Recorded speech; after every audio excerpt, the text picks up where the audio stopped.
I want to thank you for checking out another podcast of We Ain't Scared Talk, where we ain't scared.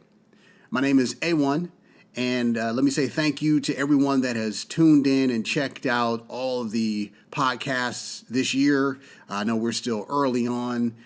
We dropped the first one on January 5th, and I think we're up to number 5 at this point. And as you know, that this podcast is for black men, by black men. So get on over to YouTube. You can subscribe. Please subscribe. If you have any questions, you have any thoughts or feedback on any of the podcasts, you can send an email to weain'tscaredtalk@gmail.com. You can also follow on IG at We Ain't Scared Talk. So today's topic, today, I have 3 guests that are on the show by phone, and I'm really excited because I respect these guys. They have a lot of knowledge. They have a tremendous perspective from a black man's perspective. They're part of the 20-something group. And I really want to for them to have an opportunity to speak. So let me go into the topic, and then I'll bring them in one at a time.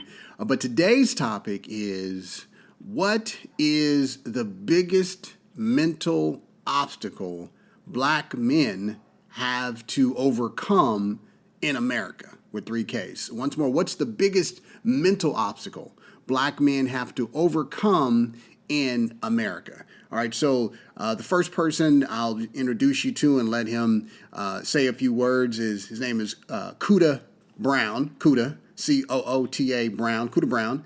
And Coota, how you doing? I'm doing good. I'm blessed to be on the show, my brother. All right. I appreciate you being here for sure. And then the other one, the next brother, his name is TJ. How you doing, TJ? Blessed, man. Blessed. How you doing today? Very good, man. And I appreciate you being here as well. I've known, these guys for a minute.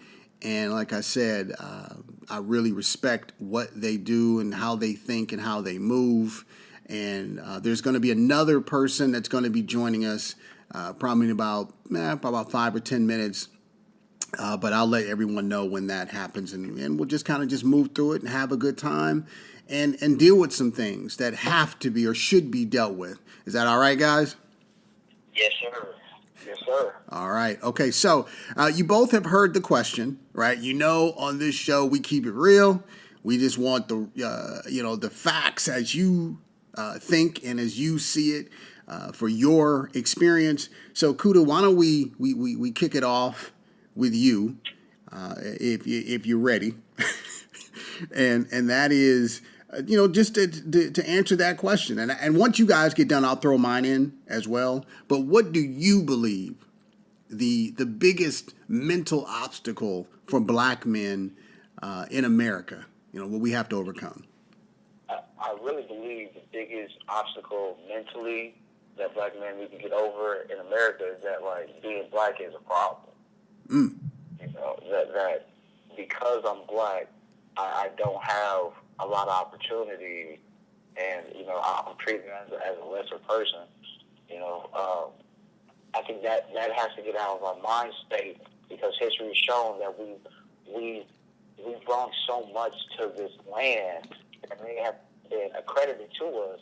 But when you search for knowledge, you find out that a lot of things, just day-to-day lives, we attribute to that people use, and more or less that we got to get out that headspace that we're inadequate because we're black, and that's not the case. We are being hunted. That cannot be, pushed to the side or something that we can just lie about. It is a hunt, the black man, but just to state that because I'm black, it's a problem, which is not true. Mm-hmm. And any and everything that we do, even people try to copy or whitewash. You know what I'm saying? So that's the biggest thing that we got to get up out of our minds. Okay, so just to kind of sum it up, basically that we should not allow ourselves to be convinced that we are at a disadvantage because we're black. That is correct.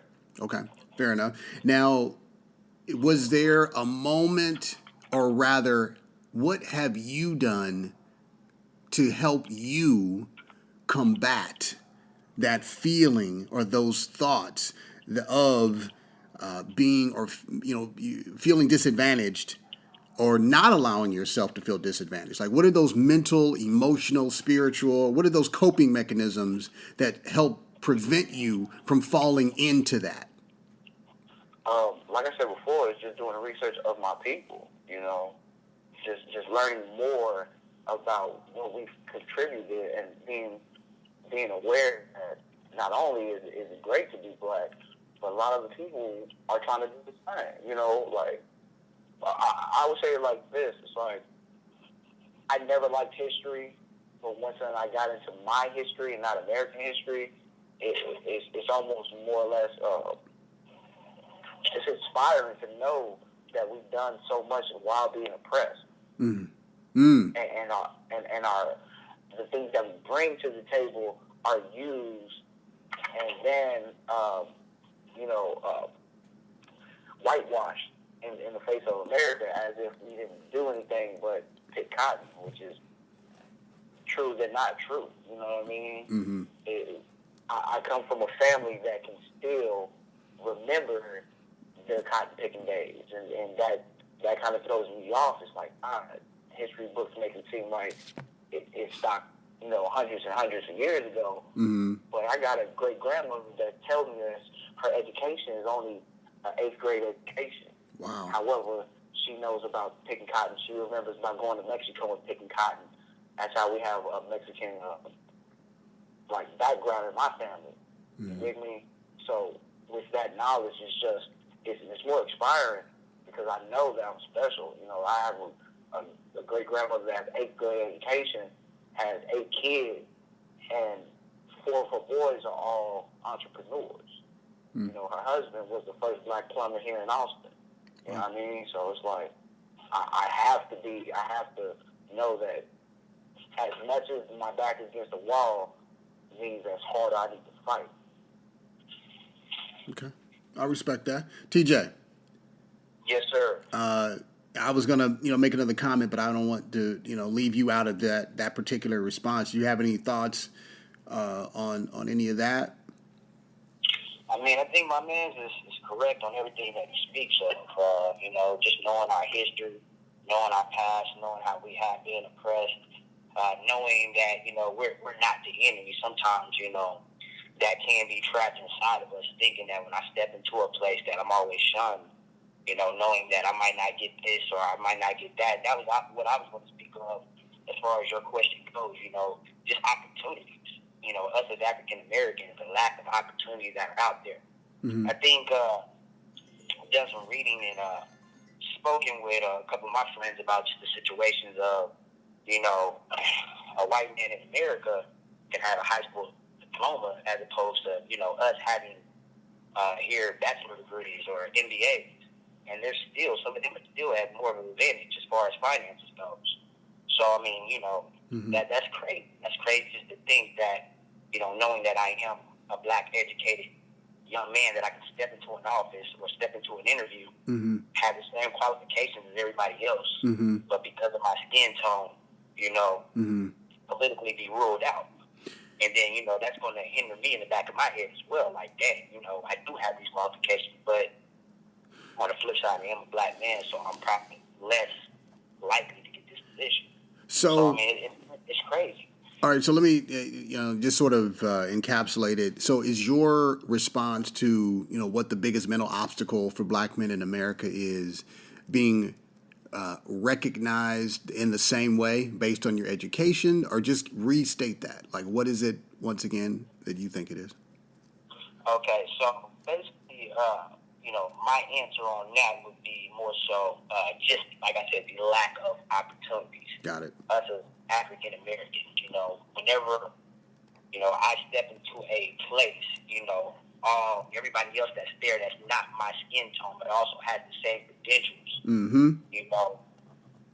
At the end of the day, I might feel at a disadvantage because of my skin tone. Mm-hmm.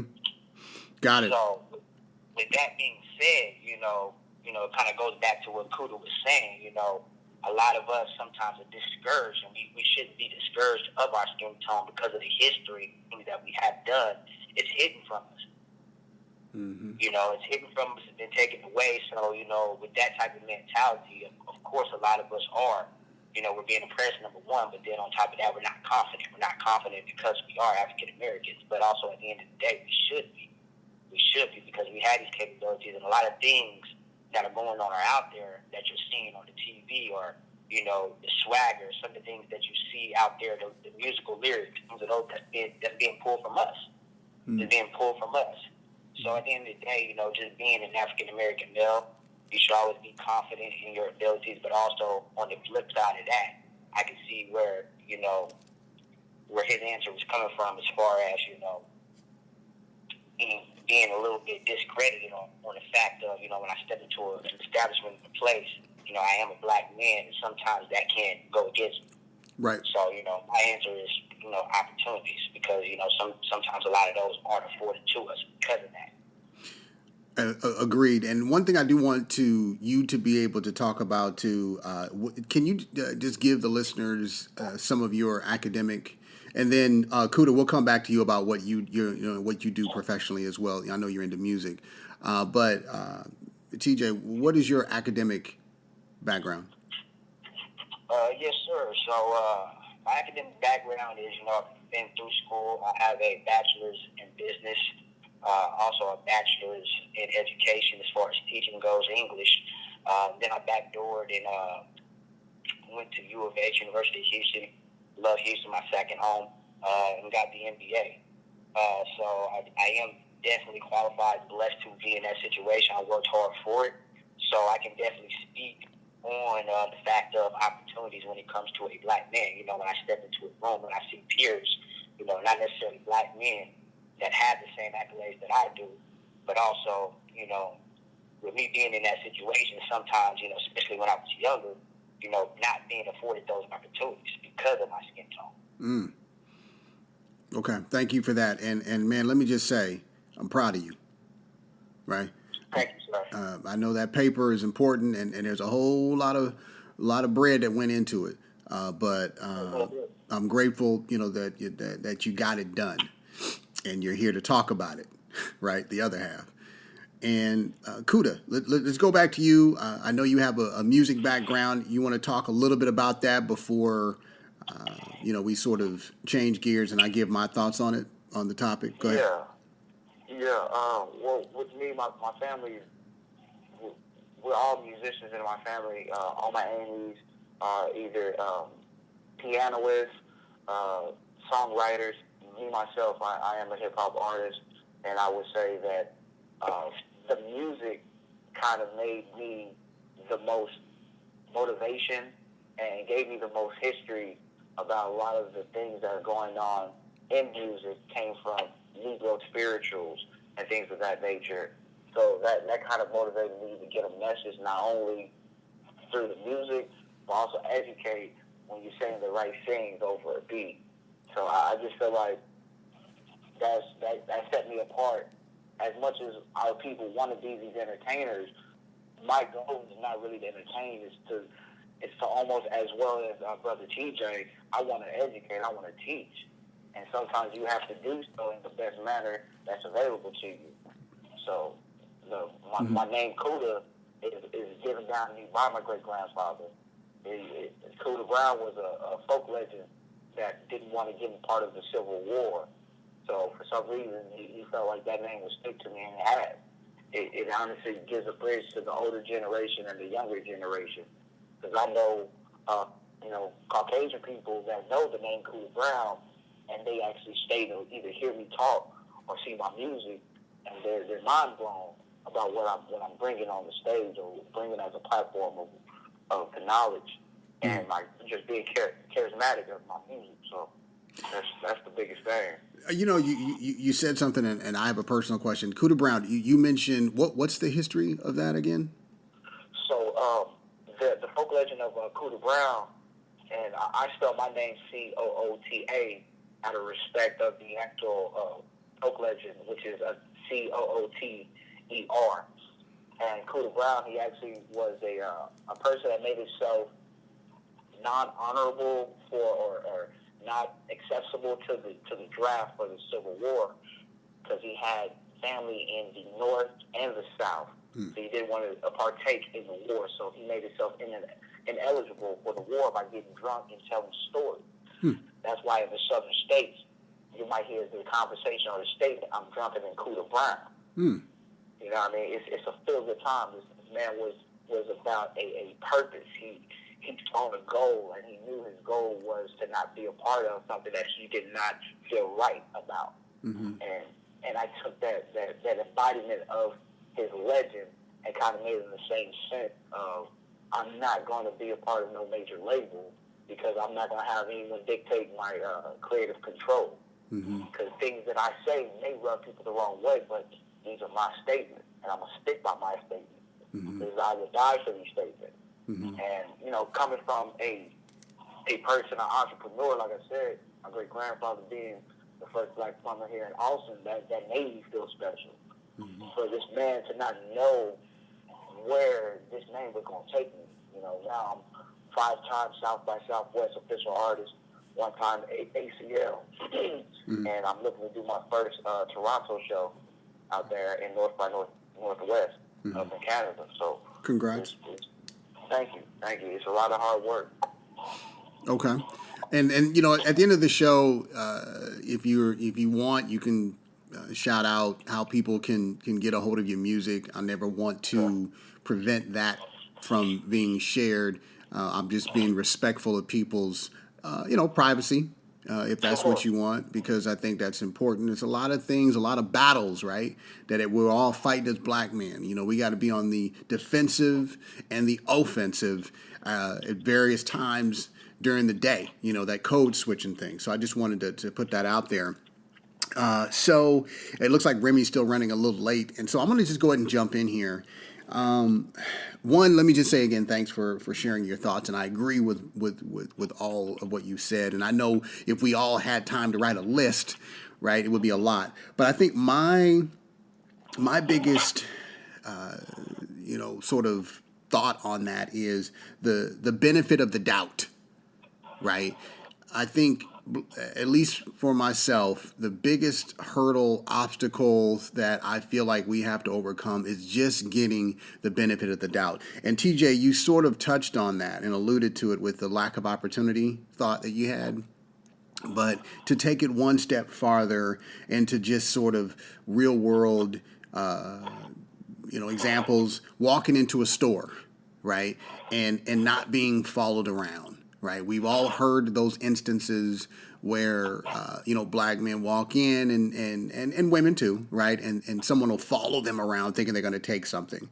We mentioned work, right, and I'm not sure. Let me just kind of stop for just a moment. I don't know if somebody's doing something in the background, but I can hear some scraping or something. But I just want to make sure we're able to kind of minimize that. But as it relates to again, with work, if you have a PhD or a degree, right, you want to be recognized for that, respected for that, right? And TJ, I kind of feel for you even more so because you went through the process, right, the collegiate process, and as a 20-something, you're seeing the world in a completely different way than it was seen even 10 years ago, right? So the other thing is the benefit of the doubt with the police, right? They pull us over, we're doing our thing, and guess what, right? There's an automatic assumption that there's some sort of guilt or we've committed some kind of crime, just living our lives. So it's just never getting the benefit of the doubt, right? Our humanity is always in question. So, but any thoughts on that from anybody? I think you touched on it, beautifully right there, You never know. Anytime you are pulled over by, law enforcement, you're always pulled out the car as a black man. You're not giving them the benefit of the doubt. We got to have something on us. Pulled out the car, checked. I mean, here I am with a suit and tie on riding daily. You know, this happened to me many a time. So, you know, it's sad that, you know, those are some of the things that we have to deal with. Mm-hmm. Regardless of our credentials, regardless of, you know, how we speak, how we present ourselves. Mm-hmm. Yeah, facts. And I think where, you know, we can go, like the next logical thought, at least for me, is, you know, what is it going to take, right, for these things to be overcome? And if I have to be honest, I don't think that they will ever be fully, right, overcome in any substantial way. I feel like for whatever reason, the world, America, is used to us fighting for whatever it is that we want.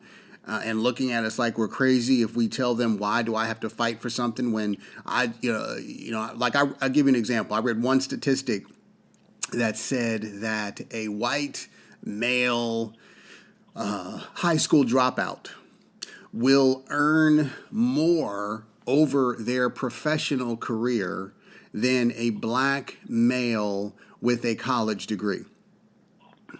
And that struck me, right? And I think that goes to the, you know, how you're valued, right? You hear all the time, well, if you play by the rules, if you do this and you do that, then you will have the tools, the paper to get the respect, the earning potential, right? So that you can pull yourself out of your circumstances, right? I mean, what do they say? Go to college, get a degree, make more money, right? Isn't that the natural flow of things? Yep. And so, you know, with that, I just feel like, you know, we're not, well, we have never been given a fair shake, but you know, Kuda, just to come back to you with the music industry, do you, and I know you have some, you know, corporate world experience as well. With your music, what is it, or how would you describe your efforts to position your thoughts on black male or black liberation, or what is the sort of main messaging that you push when you present your music to the world? It's similar to what you just asked, or really just made a statement about. We were told to basically, well, in my sense of growing up, I was told to stay away from the white man. You know, and damn near fear him. And that's just that slave mentality. That's why it was really special that my grandfather gave me this type of name, so I felt like a front runner to still kind of taste this message that we're still being oppressed. Mm-hmm. And the way I kind of filter in education is talking about a lot of the same things that is trending. You know, I'm aware of the epidemic that us young black males, we want to either be athletes, entertainers, or dope dealers. And the crazy thing about it, I've touched all three. Just like Brother TJ, very, very well-spoken, very educational, went to college. College just wasn't for me. And the reflection of that, I learned to hustle. So I was in college hustling, coming back and forth from one city to another, made so much money that I was to the point like, why am I in school? Why am I paying for somebody to tell me something I'm already great at? I have bigger things going on in my life that is being taken care of by my gift of gab and my hustle mentality. Man, fuck this. And I left. The music allowed me to give a message to kids like, if you're going to do one or the other out of the three that we're told that we can only do, you have to be the best at it. You have to. If you're going to be an entertainer, be the best entertainer. If you're going to be an athlete, strive to be the best athlete. Hell, if you're going to hustle, just know what comes with it. You know. Facts. You have to know what comes with it. Facts. If you don't, then you are going to be another revolving door for their system. And I've been in the system before. I have family in the system. And it's nowhere that any man, any human being needs to be at. But once again, if you have your mind prepared of what is in store for you, then you'll make sure to get yourself an out. No one can hustle forever. Right. Well, you know, That's it. go ahead. Can I pick you? Go. Piggyback off that? Hmm? You Yeah. hear me? Yeah, go ahead. Yeah, so I mean, and just to kind of point out what you all were all speaking of, and it's funny, they always say that those are the only three opportunities that we have to rap, to be an athlete or a hustler. But say, you go through and you handle your business academically, you get all the schooling, and, because we were speaking of the opportunities and it still doesn't work out. So it's crazy that you speak on that because you have kids out there that are still going out there getting the educational background, but still also because they're not getting those opportunities. $40,000 in our economy, that could be more hard, especially if you have kids. Mm-hmm. But because you're not getting those opportunities, then now you got a back door with a side job, and that side job is hustling. Mm-hmm. Yeah. So, and that's just throwing out a whole other, topic out there in discussion. Mm-hmm. But, us as being black men, it's just so many hats that we have to wear. Yeah, I'm educated, but because also, the money that I'm making in, corporate America is not enough to feed my family. Then also on the side hustle, because I do have this, this in me, I have this hood side in me because I have to wear so many masks. Mm-hmm. Then also I can hustle on the side as well to make sure that I can feed my family because of lack of opportunities, because I'm not getting the money that I should, even with the credentials that I have. Mm-hmm. Yeah, so basically, and I agree, it's the economic hurdle, right? That money, cream, cash rules everything around me. So it's tough because working, I envision a time where in America, in our lifetime, where you will have a husband and wife working two full-time jobs and two part-time jobs. And that's just to barely make it. Like, I literally envision that, right? When you have the minimum wage being proposed or to be raised to $15 an hour across the country. Now think about that, right? $15 an hour. And that's the minimum. And me being from California, I can tell you right now, even $70,000 a year for one person, that's still not enough, right? There was one study that said that in the Bay Area, $117,000 a year in income is considered low on the scale of low, middle class, or upper class. That's just barely making it. And so I think when we have a difficulty or difficulties overcoming these hurdles and these obstacles, the side hustles and whatever else you need to do to make it, they become, sort of necessary evils, right? And what do you do? Nobody's going to knock on your door to say, hey, what bill can I pay for you today? How can I help you, get through this? So it's definitely something that I agree with. And Kuda, you said something, and ironically, there's a podcast that went up today that sort of touched on that when you said your parents were telling you stay away from the white man, or your grandparents stay away from the white man. And this is something that I personally still struggle with because I'm going to keep it real. I always do. I ain't a fan of the white man. And I'm not afraid to say that. I ain't never there's never been a white man over to my house for dinner. There hasn't. I don't have white male friends. I have white males that I know of, right? But it's always with the black community, there's this dichotomy, this struggle, right? We know we're here. We know we got to interact. We know we can't let them think that the oppression is holding us back. But we also want to, in a lot of instances, we're trying to curry their favor for approval, validation, right? Which I think in talking this out, I think that's another obstacle.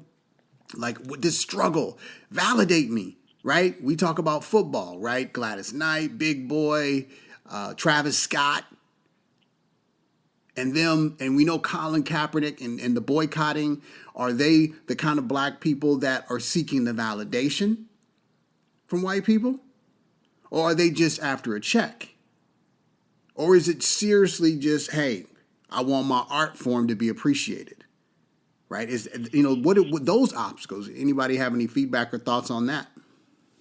Well, I'll touch up just about initially where you going back to what I was saying. I'm one of those special generations where I wasn't raised with my mom or my dad. I was raised with grandparents and great grandparents. They have this old embodied slave mentality that stay away from the white man.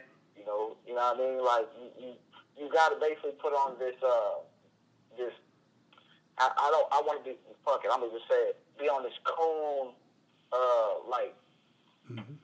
like mentality that you gotta entertain and tap dance for the white man type deal, and that fucked me up because I had to do my history on why they think like that. They used to take the males in slavery and torture and kill them in front of the kids and the wife, and that's the wife trying to protect their baby by telling you stay away from the white man. You know what I mean? So I understand now, but back then I really didn't understand it. Like, these motherfuckers want to be us so badly. When they call us colored, let's really think about it. We don't change colors. They do. Mm-hmm. They turn pink, purple, pale. Nigga, that's color. Mm-hmm. Right. Black is not a race. Mm-hmm. You know what I mean? Mm-hmm. And that's one thing that always made me, like, even in test times, I used to put other. I'll never tell them I'm African American. Why? Because my fear was that they would test me or score my shit wrong to make it seem like I was dumber than what I was. Mm. It's to the point that they had to bring my family in. It's like, well, your son keeps calling himself other. It's like, well, black is not a race. And this is just, happily enough, my grandparents are intelligent enough to see what I was doing. I was planting the seeds to get a better education. Mm. Yeah. That's it. That's smart. It's a statistic thing. Why do you think they do the census? Because they want to see what the number of blacks, mm-hmm. Mexicans, and then minorities are. Mm-hmm. In retrospect, to be prepared, hire more police officers, build more jails, things of that nature. It's never a good thing when they have more knowledge than you do. And that's my biggest aspect. I go to do my own research. We're blessed right now in this generation that we can use the internet. We can use these systems, not just libraries, which we still need to do because eventually they're going to take away books. And that's the one thing that's going to shake this country up is the libraries and taking away this knowledge. Because now they can make up things and call it fact. Mm-hmm. And I appreciate that. And TJ, because you've had a lot of extensive, 20-something experience in the collegiate world, what was your interaction with your white counterparts as you were going through the different university, colleges, courses? Did you feel like, even though you were both getting the same information, that there was still a different level of respect, or that did you really feel like, my opportunities are the same, they treat us the same? Did you have any, or did you even give it that any thought? It's funny you should say that. I was kind of oblivious to it from the standpoint of, when you're in college and you're an athlete in college. I played football in college.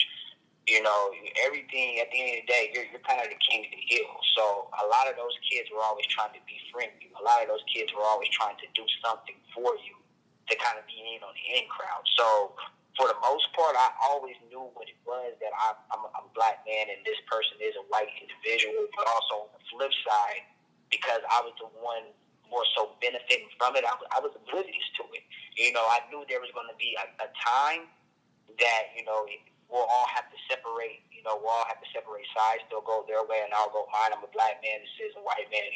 Once we all graduate, they'll probably have more opportunities than me. So I did keep that in the back of my head. So, most definitely I knew what it was. But on the flip side, I was very oblivious to it because, I was having fun. I was king of the hill. So it's crazy that you should mention that. Okay.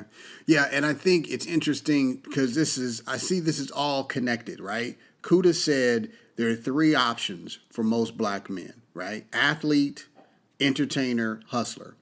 TJ, you brought in the athlete component and then tie that into the academic as well, and how it sounds like you were in a bit of a cocoon, a bubble. So you were somewhat insulated from the racial disparity because you were in an environment that white folks, just keep it real, football in particular, they like that lane, and they treat you like a celebrity, right? Like you're special. You can do something that other black people can't do. So you're not really black, right? You're doing something that's entertaining me and making me happy. So I want to be around you, right? And you're not really taking a stance about your blackness, right? And that's the part of football that has amazed me. Even with college or professional, they don't even see the black men under the helmets and the pads, right? They just see the number, right? Now, these are the same black men, the same exact black men that are getting choked out, harassed, but and you can't support fighting for our own liberation. So I appreciate you sharing that. And what I want to do at this point is say, I know that there's a list, right, that we could continue to go down. And I feel like we do need to continue this conversation. And I just want to say thank you to you both, in particular because you are still fighting, right? You guys are the 20-something generation that's going to lead the way for the next generation. Like, it's your voice, right? It's your creativity. And I feel good about sort of starting to close things out with, if you could change, right, any decision, or if you could change any outcome for yourself that you think would help you get to that next level, right? What do you think that would be, right? Is there anything that you just say, man, if I could just fix this, it'll help, or I could just help people, if they could just understand this about me, they would understand that I deserve the same kind of opportunities. And that's for anybody. That's a good question, man. I mean, this is what I can say about that. I mean, there's me being a black man, my outside, my skin tone, that appearance is never going to change.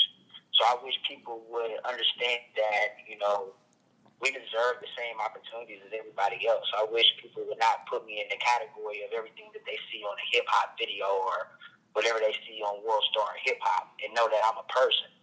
If I could change that element and that aspect from it, then I'd be good. But as far as something that I could do, all I can do is continue to present myself as an educated young black man and do the right things to put myself and my family in the best situation.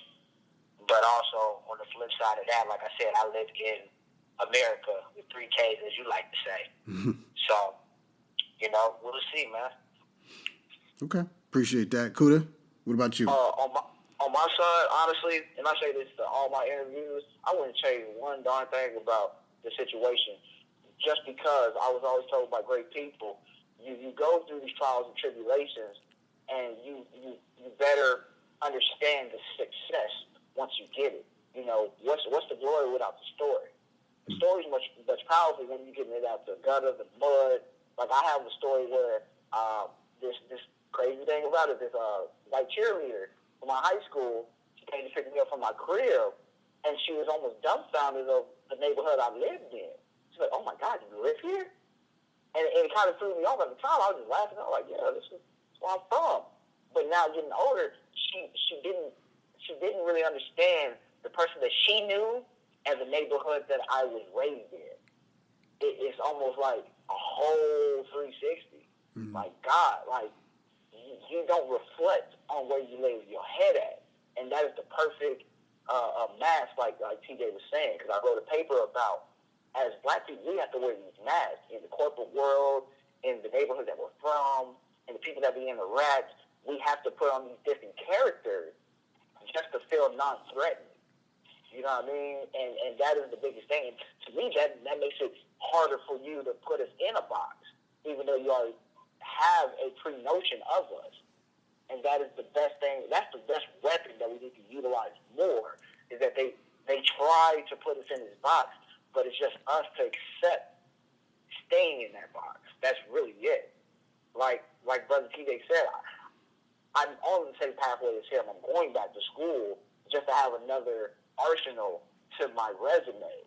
Mm-hmm. But however, I know that really wasn't for me. But this go around, being that I am a father, is that it's something I can show to my child.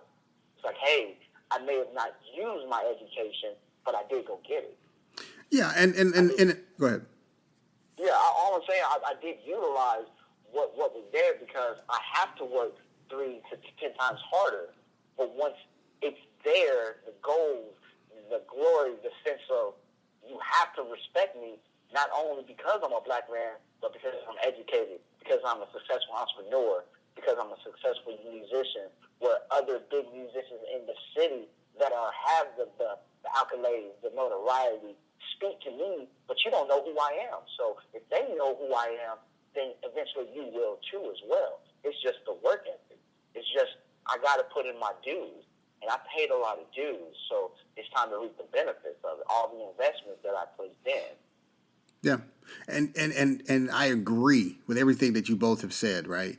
And this is the duality or triality of our existence, right? Of course, the natural thing to promote, get educated, of course, but college ain't for everybody, right? Yeah. But if you can get it, get it. Now, the other unfortunate side effect is, how aggravating must it be that you have a young black male who dropped out of high school, not that anybody on this phone did that, or this call, or this show, but dropped out of high school, started hustling, made a good career out of it, and in 10 years, you have another brother, went to college, and they both are making, or the drug dealer is making more than the college-educated person, black man, right? Without the debt, without the, paying back student loans till he's 65, right? Without any of the corporate stigma. So, and I'm not glorifying, right, certain aspects of our culture, but I am saying that when you decrease and diminish opportunities, it is full well understandable why certain decisions have to be made. Now, I got to qualify that. Look, go to school, get your education, that sort of thing. But we as black men always have to, as you both have said, wear these different hats, code switch, with masks. And I think that affects us psychologically. Right. I think that, the mental illness component, not that anyone on this call is suffering from it, but I'm saying over time, a lot of black men have succumbed. Oh, definitely. Right. So, look, I appreciate you guys coming on the show today. I was hoping that we would have been able to hear from Remy, but he's caught up doing something else. We'll come back and bring this together again. But before we sign off here, Cooter, do you want to shout out some of your social media? Yeah, follow me on Instagram, which is COOTABROWN, the number 4, the number 1. Or simply, you can Google my name, Cooter Brown 41, COOTABROWN 41. I'm the top hitting search. I've worked very hard to make myself the only search. Once you search that name, you will find me. You'll find all my links, my music, a lot of the shows that I've done in Austin, California, and things of that nature. And once again, A1, I do appreciate your time and placing a platform for us to actually be honest about the day-to-day struggles of just being who we are and actually accepting who we are as more of a gift than a curse. Respect. TJ, I know you got a lot going on, man, but any final thoughts before we sign off here? Yeah, y'all can reach me at nowhere. I'm very excited. I'll be back on soon. But just to close it all out, I know we spoke of a lot of the struggles out here, but us as black educated men, we're blessed, man. We're blessed for, you know, a lot of the opportunities that are coming our way. So I appreciate you having me on the show. I want to let everybody else know out there that are struggling with those opportunities or things, or just being an African American, that, hey, just keep fighting. Because, you know, I've definitely been in those situations. All you have to do is keep fighting and knocking down those doors, and I guarantee you it's going to open up. So to those out there, just keep your heads up. All right, Tupac, keep your head up. All right. So, so thank you to the listeners. I really appreciate you checking out another podcast of We Ain't Scared Talk.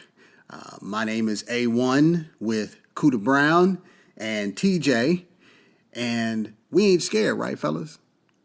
We ain't scared. Right? Far from it. That's right. We ain't scared. So, thank you again, and we ain't scared.